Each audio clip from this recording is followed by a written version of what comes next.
உங்களுக்கான இன்றைய வாக்குத்தத்தம். மனம் திரும்புதலுக்கு ஏற்ற கனிகளை கொடுங்கள். ஆபிரகாம் எங்களுக்கு தகப்பன் என்று உங்களுக்குள்ளே சொல்லிக் கொள்ள நினையாதிருங்கள். தேவன் இந்த கல்லுகளினாலே ஆபிரகாமுக்கு பிள்ளைகளை உண்டு பண்ண வல்லவராய் இருக்கிறார் என்று உங்களுக்கு சொல்லுகிறேன். இப்பொழுதே கோடரியானது மரங்களின் வேர் அருகே வைத்திருக்கிறது.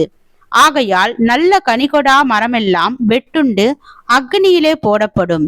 மனம் திரும்புதலுக்கென்று நான் ஜலத்தினால் உங்களுக்கு ஞான ஸ்நானம் கொடுக்கிறேன்.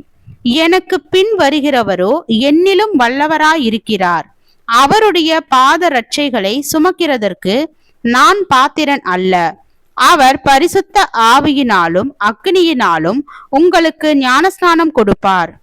தூற்றுக்கூடை அவர் கையில் இருக்கிறது. அவர் தமது களத்தை நன்றாய் விலக்கி தமது கோதுமையை களஞ்சியத்தில் சேர்ப்பார். பதரையோ அவியாத அக்னியினால் சுட்டெரிப்பார் என்றான்.